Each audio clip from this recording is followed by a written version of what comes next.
Sound off with me, folks, on the Boston Celtics running into a buzzsaw Saturday night at TD Garden. Listen, plain and simple, this was just not Boston's night. It was a bad matchup from start to finish. The Celtics came into this season, and as we know, every night they take the court, they are ultra small. The Rockets, on the other hand, are ultra big. And when I say ultra big, I am telling you, when you watch them on TV, and if you watch them on film, you look up some clips online, they might look big. When you see them in person, it's on a whole other level. Like, they looked like they took up the entire court with their size and their length and their athleticism. That team was incredibly impressive during this game. And listen, it's just not a good matchup for the Celtics, and we saw that unfold throughout the course of this game. Also got to say that the Rockets came into this game very fresh. They had not played since Wednesday. Meanwhile, the Celtics just played last night, and tonight was their 5th game in 7 nights. Houston only had played 4 games all season in the first week and a half, almost 2 weeks of the season. Only 4 games. So they are very fresh, and they were very fresh coming into this game. And meanwhile, the Celtics, they just flew back to Boston last night after a win, and they just didn't seem to have the same level of energy in their bodies. What else do we got to talk about here? Oh, yeah. How about the fact that some of the numbers that came out of this box score were like, they're just impossible to wrap. I can't wrap my head around them. It's impossible to comprehend that some of these things actually happened tonight. And 2 of them that I've got to point out right from the get-go. You know how Joe Mazzulla all last season and the season before always talked about shot margin? We got to win the shot margin. Okay, listen to this stat. The Celtics won the shot margin by 25 shots tonight. They took 25 more shots than the Houston Rockets and lost by 27. I don't know how that's possible. Like, I think any night you say to Joe Mazzulla, you're going to take 25 more shots than the other team tonight. What do you think the result's going to be? He's going to say win 9 times out of 10, maybe even 10 times out of 10. It's hard to lose a game when you take that many more shots than the opponent. But here's the other one that is the reason why Houston was able to win this game. Free throw disparity. A lot of fans are up in arms about this after the game, but listen, like this is what happens. That's a huge team playing against a small team. They're going to get to the line a lot. And they've got great players, super athletic players across the board, able to get to the line a lot. Houston took 35 free throws in this game. The Celtics took 7. 35-7. And entering this game, one of the keys in my mind was defending without fouling. The Houston Rockets came into this game ranked number 1 in the league in getting to the free throw line. 35 attempts per game. What do you know? They hit that mark right on the head. The Celtics entered this game middle of the pack in terms of attempts per game. Actually, I think they might be in the bottom third. Might have been in the bottom third. Well, they're going to drop a little bit more. But when you're playing against a team that takes way more free throws than you on average, because of the way that team is built, you've got to defend without fouling. And the Celtics just couldn't make it happen tonight. And I'm not saying, that they didn't execute the game plan or anything like that. They just played against a team that is a bad matchup, and we saw that unfold throughout this game. Really tough night for the Celtics, and the Houston Rockets certainly took advantage. I'm walking away from this game very, very impressed by what I saw from that Rockets team. That's a title contender. There aren't many teams in the league that can match up with that type of size, athleticism, and skill all combined together. Team is really good. It's got a shot to win a championship this season. Now, the one positive of the night that the Celtics can take out of this is how Baylor Scheierman looked out on the court. And listen, Joe Mazzulla had to go and maybe pull some different names off the bench for some longer minutes during this game, and Baylor Scheierman is one of the players who capitalized on that opportunity. This was one of, if not the best, game of his NBA career. I know that there's been some games where he's scored maybe a little bit higher or right around this number, but tonight he just looked like an NBA player. He looked like he belonged, and he looked confident. That was the biggest thing that I took out of it. He looked confident from start to finish. Finishes this game as Boston's leading scorer. I'm pretty sure that's the first time that's happened in his career. 17 points off the bench in 22 and a half minutes. Shoots 6 of 7 from the field, 4 of 5 from distance. And listen, you're not going to expect him to shoot that well every night.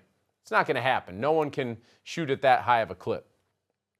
But the fact that we saw the confidence in that shot, I think is going to open things up for him moving forward. He hasn't shot the ball well this season, but if he plays like that, with that level of confidence, the ability to impact the game at both ends, like he had 2 steals during this game. He rebounded the ball with 5 boards, had one beautiful offensive tip-in for a bucket late in the game, like super athletic play coming out of him during the final 5 or so minutes of the game to tip that ball home off the offensive glass. Like, he showed a lot of promise tonight. We saw some of it during the second half of last season. Tonight, in my opinion, was the first flash of it that we've seen this season, and hopefully we see a whole lot more. Baylor Scheierman, excellent performance tonight. Rough night overall for the Celtics, but that is the one positive that you can take out of this game on Saturday night. He looked pretty darn good against the Houston Rockets, and by the way, he played most of those minutes against Houston's top players. Like, Ime Udoka had a lot of their top players. Alperen Sengun was in the game like midway through the fourth quarter when they're up by 30.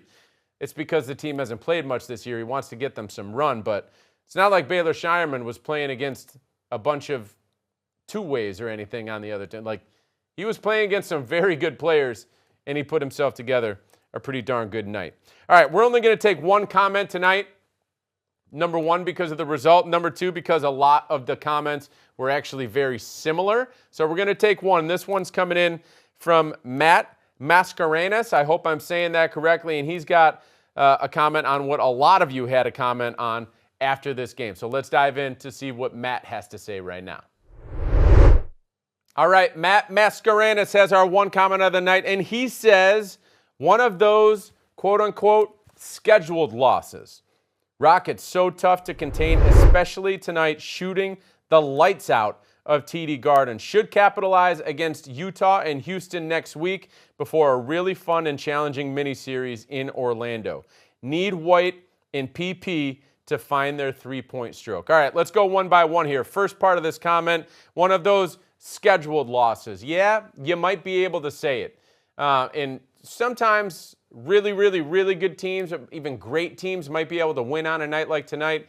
But when you're playing for the 5th time in 7 nights against a team that has only played 4 games all season and hasn't played since Wednesday, and that team that you're playing against just so happens to be one of the leading candidates to win the NBA championship this season, it's just not a good matchup, okay? So this did feel a little bit like a schedule loss, and that's not to make an excuse. The Celtics still had to play this game, give themselves a chance. They weren't able to do it. Houston was by far the better team tonight. Just a bad matchup on top of a bad schedule situation happening for the Celtics and who they were playing against. Boston didn't have a whole lot in the tank. It was clear. Houston had a full tank all night long. Next part of the comment, Rockets are so tough to contain, especially tonight, shooting the lights out of TD Garden. Let's run through some of the numbers of what Houston did tonight. That Rockets team just shot 66% from the field. From three-point range. Like, you shoot 66% from the, you assume it's going to be just overall or on two-pointers. They did it from three-point range. It was crazy. Kevin Durant, 3 threes. Excuse me, 2 threes on the night. All 5 starters for the Rockets made a three-pointer. Josh Okogie, 3 of them. Kevin Durant, 2 of them. The other 3 starters, 1 each. Then Tari Eason comes off the bench, 4 for 6. Reed Sheppard off the bench, 4 for 5. Jeff Green off the bench, 2 for 2. This was crazy that they kept up this pace for the entire night. just shooting the lights out from start to finish. So 66% from three-point range, 55% from the field. And then of those 35 free throws, they made 25 of them. Just a really impressive offensive showing from the Houston Rockets. They had it going from start to finish. They never let up, and they kept the foot down on the gas while they were dropping the ball through the net from all over the court. What Matt is saying here, they shot the lights out. Yes, they most certainly did. All right, moving on to the next part. Celtics should capitalize against Utah and Washington next week before a really fun and challenging mini-series in Orlando. Yeah, the Celtics host a couple teams on Monday and Wednesday at TD Garden, so we got a little bit of a three-game homestand here. First one's out of the way. That didn't go so well. The next two are against teams that are certainly not being regarded as high-level title contenders this season. Utah, certainly in a rebuild state. Washington in a rebuild state. The Celtics will have a great opportunity to grab a couple of wins during those games and for the first time get over the 500 mark if they can win those games. And then they go down to Orlando, a couple of games against the Magic. That should be fun. First time seeing the new look Magic with Desmond Bane in their lineup. So the Celtics got an opportunity here. Try to get back over 500 for the first time this season with a couple of home games that are coming up on Monday and Wednesday, and then we'll have to just wait and see what happens in those games against the Orlando Magic. Last part of this comment, need Derek White and Peyton Pritchard to find their three-point stroke. I can't believe that these guys haven't found it yet. We're 7 games into the season, and Derek White and Peyton Pritchard just simply have not put the ball through the net at the rate that we all have witnessed in the past and expected here moving forward. The fact that the Celtics grabbed the last 3 wins heading into this night, they did have a 3-game winning streak heading into this game Saturday night. The fact that they had won those games while Peyton Pritchard and Derek White were basically non-existent from three-point range said a lot in a positive fashion to me, that the Celtics were able to grab those wins and do what they did in those 3 games, all while those guys didn't shoot the ball well, because we know they are going to. This isn't like they forgot how to shoot the ball. No. Or they're getting totally different shots. No. Like Peyton Pritchard's taken a lot of the same shots that he took last year.